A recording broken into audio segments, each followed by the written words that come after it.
Halo, halo, apa kabar Anda semua? Semoga selalu dalam keadaan sehat walafiat. Ketemu lagi bersama saya dengan Bung Rocky Gerung. Bung Rocky, ini hari pers nasional ya. Ini sekarang berkumpul di Medan. Jadi kita ucapkan selamat tentu saja kepada wartawan Indonesia.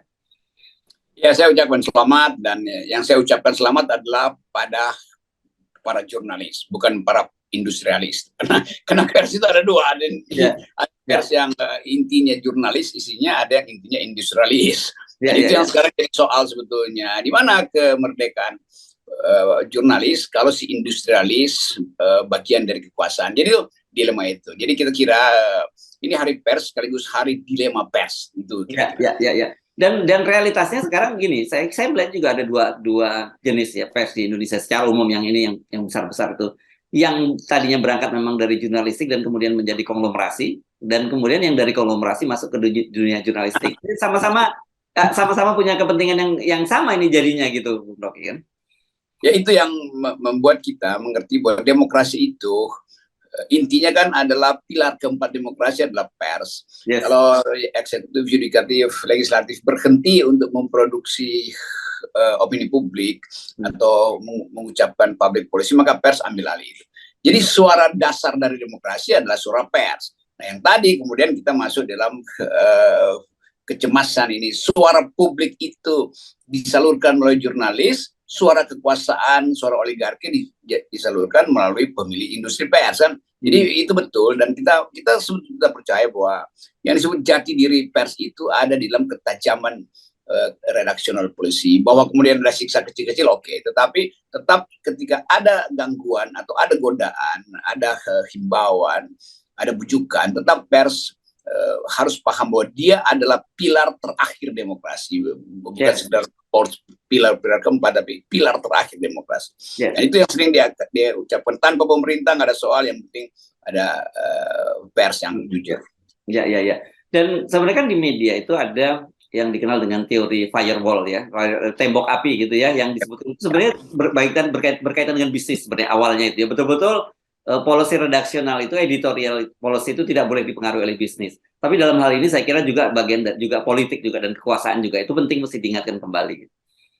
Ya, karena kultur politik Indonesia juga belum matang sebetulnya, sehingga tembok api itu bisa bolong justru oleh korek api kecil gitu kan. Dan itu yang mau kita jaga sebetulnya. Nah, FNN berupaya sekaligus menjaga pilar itu supaya dia betul-betul batas akhir, atau ya batas akhir dari apa yang disebut kepentingan akumulasi kapital dan tuntutan distribusi keadilan oleh rakyat. Itu di situ naluri pers harus betul-betul tajam tuh. Dan kalau nalurinya tajam, dia bisa imbangi antara bujukan politik, bujukan kapital, dan etos yang dia pilih untuk menjadi jurnalis.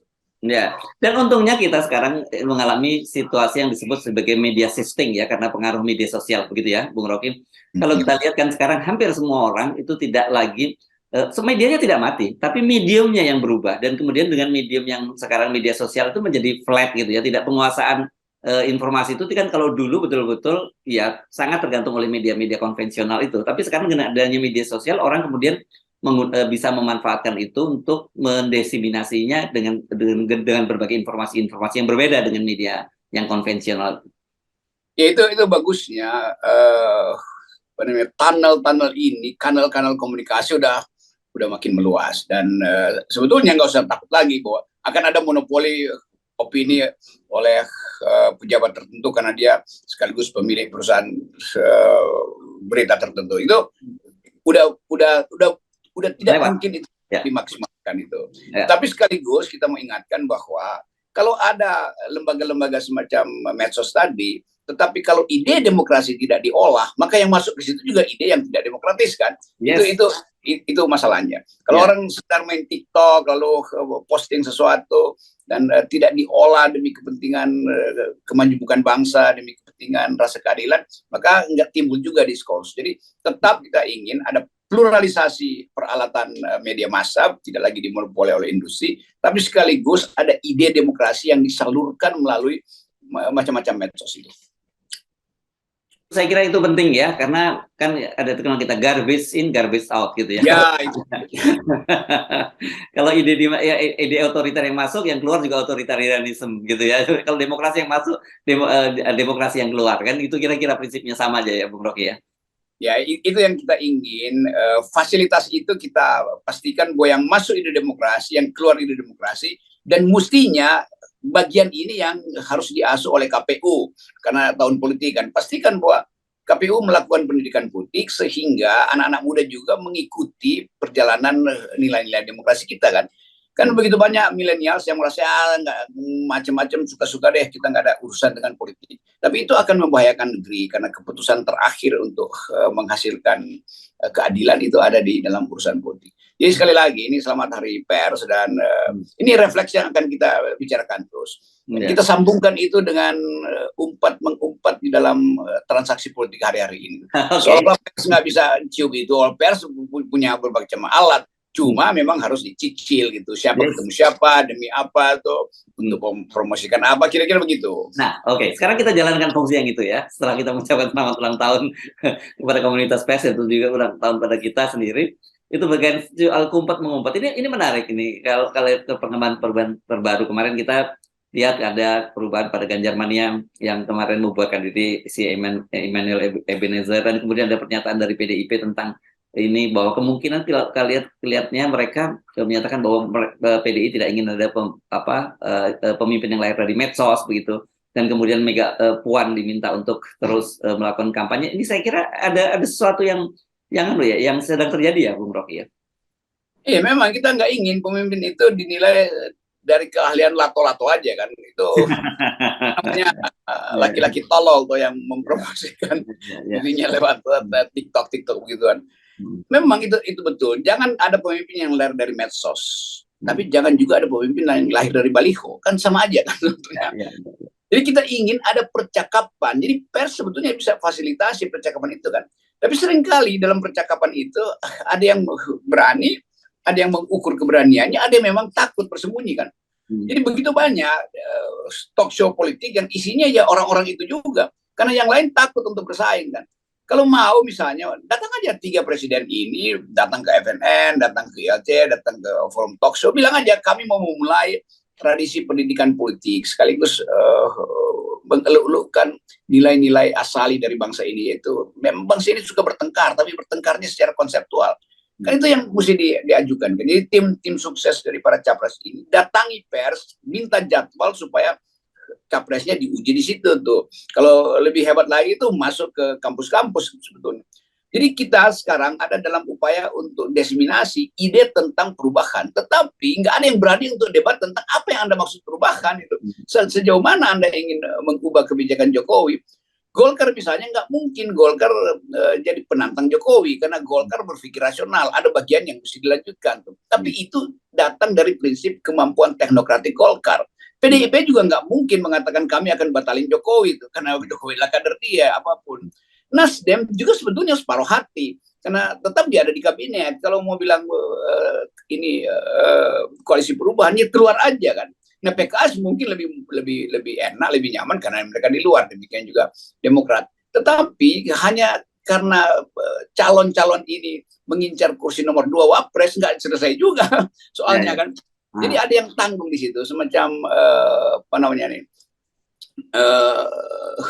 coitus interruptus gitu kalau bahasa. Bahaya ini. Nggak usah diterjemahin ya. Itu ya. Cari di Google. Ya, cari di Google saja. Oke, terus lanjut. Jadi kita mau tumbuhkan satu keadaan supaya nggak ada kasak-kusuk. Misalnya ini tiba-tiba ada hasil riset, pollster bilang bahwa Ganjar udah sekian persen, Anies sekian persen. Oh iya, itu ketika nggak ada kasak-kusuk politik. Begitu ada kasak-kusuk politik, batal lagi semua kan. Bayangin misalnya kalau Pak Joni Plate langsung ditetapkan sebagai tersangka, tuh itu koalisinya gampang lagi kan. Karena orang berpikir kalau Joni Plate di Nasdem bisa tersangka, ada seseorang mungkin di partai pendukung juga bisa ditersangka. Lalu selesai problem. Jadi buat apa bikin pollster hari ini kalau margin of error di dalam statistik ditentukan oleh margin of terror dari istana gitu kira-kira. Oh itu yang itu justru lebih serius ya. Lebih serius, margin of terror ini. Oke, jadi sebenarnya kalau kita melihat kemarin itu ya munculnya para capres-capres, katakanlah lihat fenomena Anies, fenomena Ganjar, dan tentu saja agak berbeda ini dengan fenomenanya Puan, karena bagaimanapun Puan kan dia punya partai gitu, dan kebetulan partainya juga bisa mengusung dia sebagai calon presiden sendiri kan gitu. Tetapi seperti Anies, seperti Ganjar ini kan tetap saja ini apa ya volatil lah ya peluangnya itu. Ya, volatilitasnya tinggi nih ya, antara membeku atau mencair nih. Ya, Ganjar tetap, kalau ditanya Ganjar tinggi, tapi siapa yang mau dukung kan itu kan? Anies udah tinggi, ada yang mendukung, tetapi yang mendukung ini juga masih berupaya untuk saling inti posisi kedua, dan terutama awas-awas jangan sampai komorbidnya terbaca oleh istana tuh, karena Pak Jokowi tetap nekat untuk menjamin dirinya sendiri itu. Dia nggak mau menjamin bangsa ini. Jokowi mau jamin dirinya itu tidak dipersoalkan, karena itu dia search lagi nih siapa yang bisa jamin dia. Yang sebetulnya itu jaminan palsu. Toh ada tradisi di Indonesia, kalau Anda pernah berbuat salah ya dimaafkan, tapi kalau Anda berbuat salah dan Anda tutupi, nah itu akan dikejar. Dan itu kasakusuk itu yang lagi berlangsung, dan tentu banyak jurnalis pinter yang tahu masalah ini, tapi dia mungkin belum bisa ucapkan atau di headline kan, kecuali FNN yang suka forum nantang-nantang. Dan ini kan dan konyolnya kan kita melihat bahwa ada yang katakanlah elektabilitasnya, meskipun kita tidak angkanya tidak seperti yang digambarkan oleh lembaga survei, ada yang elektabilitasnya seperti Ganjar, Anies dan sebagainya, dia tidak punya partai. Tapi ada fenomena tadi yang kita sebut seperti Puan itu dia tidak elektabilitasnya tidak cukup bagus, tapi dia punya partai. Dan menurut saya sebenarnya kayak gini mestinya harus berani partai-partai mengambil keputusan. Tapi saya membaca ada tendensi itu daripada PDI, karena sejak awal PDI selalu ngomong bahwa kita menentukan capresnya tidak berdasarkan hanya elektabilitas saja.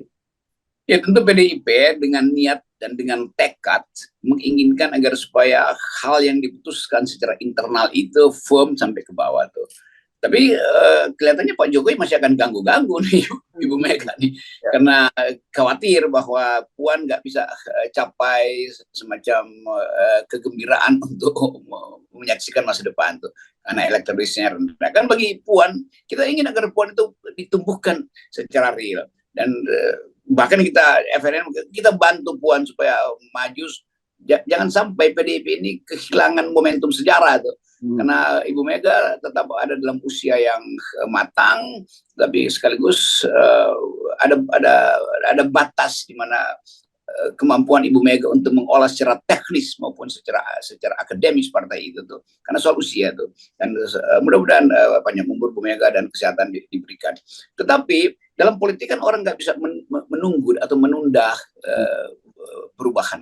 Jadi kelihatannya Puan akan di-push agak lebih cepat supaya menimbulkan efek getar lah pada bukan pada publik tapi pada Pak Jokowi sebetulnya. Oke, karena ini bagaimanapun ini soal momentum ya saya kira. Yes, itu dia.